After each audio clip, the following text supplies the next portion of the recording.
दुष्काळग्रस्त शेतकरी बांधवांनो, आज आपण 2026चा कडक दुष्काळ, पाऊस पडण्याची शाश्वती नाही अशा परिस्थितीत आपण शेतातलं पीक आज धोक्यात आले आणि अशा परिस्थितीत प्रशासन आपल्या भावनांशी नव्हे तर आपल्या अन्नाशी खेळ करत आहे.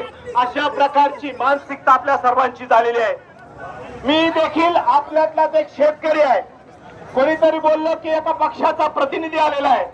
बांधवांनो, याच भागामध्ये माझाही सातबारा आहे आणि माझंही शेत आज पाण्याशिवाय वंचित आहे आणि म्हणून एक शेतकरी म्हणून आपल्या सोबत मी आज या मैदानात उतरलेलो आहे. बांधवांनो, आपण बघाल आपल्याकडे खडकवासल्याची एक योजना आहे, पलीकडे निराळा केनालची योजना आहे, आपल्याकडे पूर्वनियोजित पाण्याचा आराखडा बघितला बापू तर सुमारे 3.5 TMC पर्यंत पाणी या इंदापूर तालुक्याच्या हक्काचं आहे. चर्चा करायची ती हक्काच्या पाण्याविषयी करायची, चर्चा करायची ती आपल्या न्यायाविषयी करायची. हा न्याय पाण्याचा न्याय आहे. शिक्षणाचा, आरोग्याचा सगळे न्याय असतात.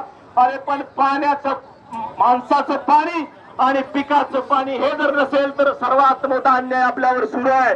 आणि म्हणून या न्यायाच्या लढाईसाठी आपल्याला रस्त्यावर उतरण्याची वेळ आलेली आहे. 350 TMC पाणी बापू, आपल्याला अर्धा TMC 1 TMC पण पाणी मिळत नाही. म्हणजे हक्काचं 2-3 TMC पाणी आमचं घेतंय कोण? आपण बघाल, सगळ्यांनी सांगितलं खडकवासल्याचं पाणी निघताना हवेली तालुका पाणी चोरतोय, उपसा सिंचन योजना राबवतोय, सायपन वापरतायत, रातोरात पाणी गायब केलं जातं. हे काय प्रशासनाला कळत नाही काय? बराच वेळ झाला ऐकतोय साहेब साहेब, कोणतरी देशमुख साहेब म्हणून बरेच सगळ्यांनी साहेब म्हणून कौतुक केलं. अरे मला प्रश्न पडला, ह्या महाराष्ट्रात साहेब कुठला अधिकारी जनतेचा साहेब नसतो, तो त्याच्या खात्यात तो साहेब, त्याच्या कनिष्ठाचा साहेब, जनतेचा तो सेवक आहे. आणि म्हणून त्याला इथनं पुढे साहेब म्हणायचं बंद करा. हा देशमुख नावाचा जो कर्मचारी आहे तो तुमच्या आमच्या करातून मिळणाऱ्या आणि तुमच्या आमच्या पाण्याच्या करातून मिळणाऱ्या पगारावर जगणारा देशमुख नावाचा अधिकारी कर्मचाऱ्यांना वरचा साहेब आज तुमचं आमचं पाणी अडवून राहत असेल तर त्याला जाब विचारण्याची वेळ आलेली आहे. पण माझा एक तुम्हा सगळ्याला सवाल आहे, जो माझ्या मनात आहे. केवळ या कार्यकारी अभियंता देशमुख यांच्यामुळे तुमचं आमचं पाणी अडलंय का हो? खरं सांगा बरं. लोकप्रतिनिधी आपण काय करतोय माहितीये का? खरा ह्याच्या मागचा सूत्रधार जे आहेत, 1 2 3 4 काय असतील आधी, सूत्रधाराला सोडलं आणि आपण फक्त दिसतोय त्याला पकडतोय. परंतु जबाबदारी या नात्याने देशमुख यांनाच पकडावे लागेल. पण याच्या मागचे सूत्रधार कोण आहेत? हवेलीचा डॉन कोण आहे? आपल्या दौंडचे डॉन कोण आहेत? बारामतीचा मोहरक्या कोण आहे? ही सगळी मंडळी. आणि हा अगदी बरोबर आहे, सत्तेत आणि सत्तेत आज सत्तेत असल्याने याच्या आधी सत्ता भोगलेले म्हणजे आजी माजी लोकप्रतिनिधी कोण आहेत? ते झोपलेत का? ह्या सगळ्यांचा प्रश्न आपल्याला विचार करायची वेळ आलेली आहे. म्हणून देशमुख यांच्या मागे एक लॉबी काम करते आहे आणि या लॉबीचं नाव आहे आजी माजी पदाधिकारी, आजी माजी आमदार, खासदार, मंत्री. हे सगळेच जण यामध्ये समाविष्ट आहेत. कारण कुणाचा ना कुणाचा कारखाना बारामतीमध्ये आहे, कुणाचं दौंडमध्ये हित आहे, कुणाचं हवेलीत हित आहे. या सगळ्यांना याच्यामध्ये आपल्याला ओढणं गरजेचं आहे. म्हणून देशमुखला पकडलं की देशमुखच्या मागे लॉबी कोण आहे ती कळेल. माझा एक प्रशासनाला, पोलीस प्रशासनाला सवाल आहे. आपण याची चौकशी करताना केवळ शेतकऱ्यांच्या तुम्ही गुन्हे दाखल कराल, आमच्यावर चौकशी कराल असं चालणार नाही. येत्या 1 तासात जर निर्णय झाला नाही तर माझ्या बांधवांनो, जर आमच्यावर गुन्हे दाखल करण्याची हिंमत करत असाल तर ज्यांनी आमचं 2 TMC पाणी बळकावलं त्याला जबाबदार असणाऱ्या देशमुख नावाच्या अधिकाऱ्यावर पहिली FIR दाखल झाली पाहिजे. त्याशिवाय आम्ही इथून हलणार नाही. पर्याय एकच आहे, एक तर पाणी द्या, नाही तर देशमुखने 12 तारखेपर्यंत पाणी द्या म्हणून लेखी दिलं, त्याला काही ऐक नाही. त्याला निलंबित करून नुसतं चालणार नाही, त्याच्यावर FIR दाखल करा. या शेतकऱ्यांच्या शेताचं पीक जाळलं म्हणून त्याच्यावर गुन्हा दाखल व्हावा.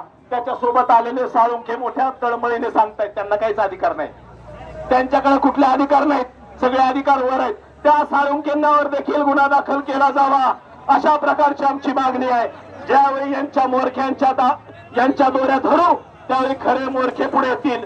माझा पुढचा महत्वाची मागणी आहे, या साळुंके आणि देशमुख यांच्या बरोबर गेल्या 8 दिवसात बाप्पू कोणी कोणी संपर्क केला त्या लोकप्रतिनिधींचा डेटा काढावा, त्यांच्या मोबाईलचा डेटा काढावा आणि यांना कुणी कुणी सूचना दिल्या, यांना कुणी कुणी आदेश दिले, आपापल्या भागातलं पाणी रोखण्यासंदर्भात जे जे आदेश दिले ते देखील आपण त्याची देखील चौकशी व्हावी. आमची मागणी स्पष्ट आहे, पाणी तर मिळालं पाहिजे.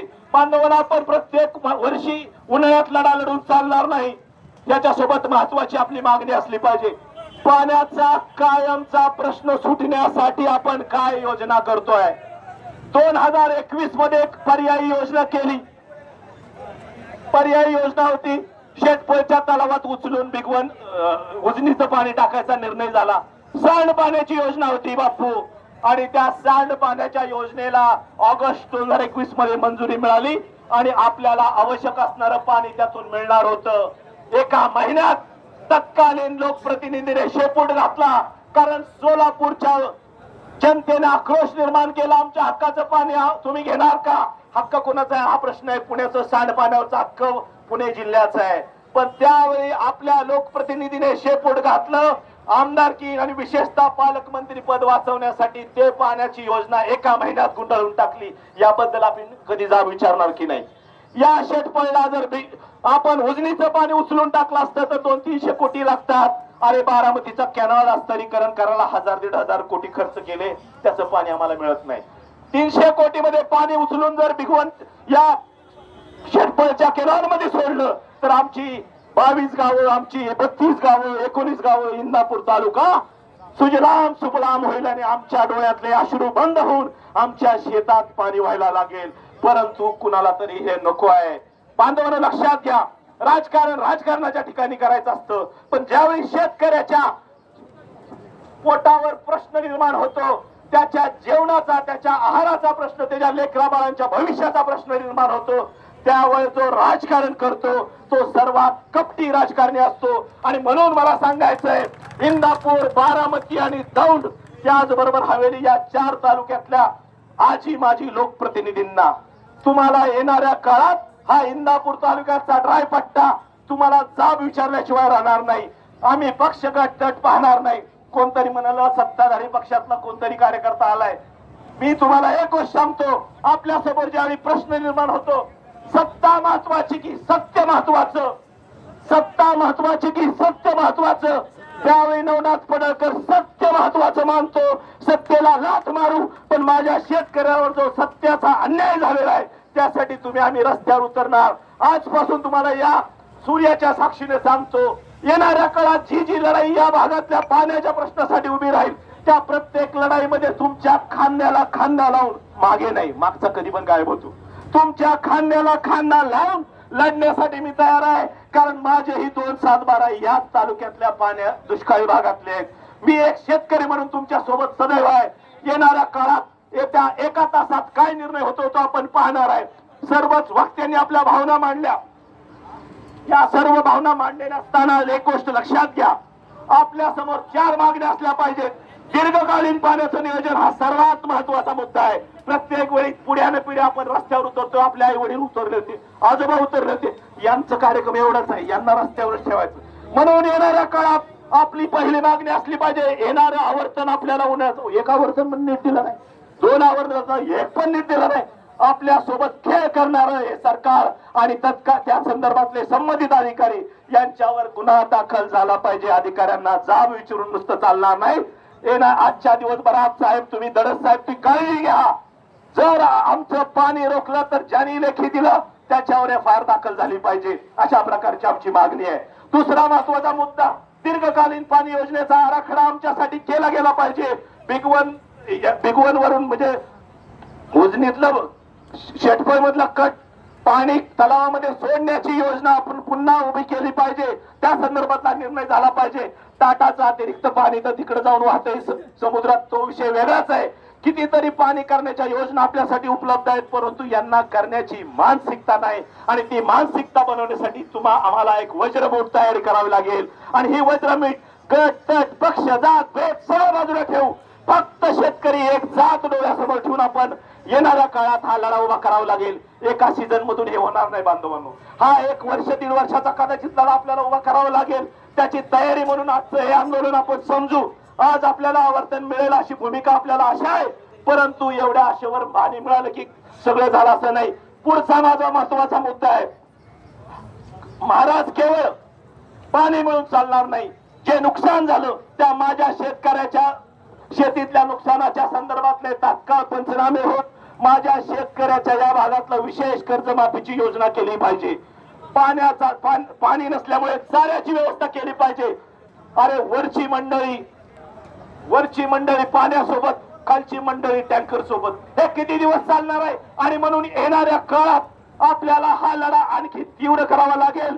जे जे तुम्ही शेतकरी आणि या परिसरातले नागरिक जो निर्णय घेतील त्या निर्णयासोबत आम्ही सगळे कार्यकर्ते म्हणून तुमच्या खांद्याला खांदा लढण्यासाठी तयार आहोत. एवढंच बोलतो.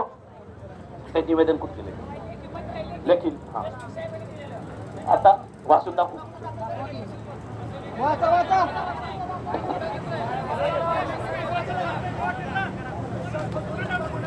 आणि मी एफआर दाखल करतो. तुम्ही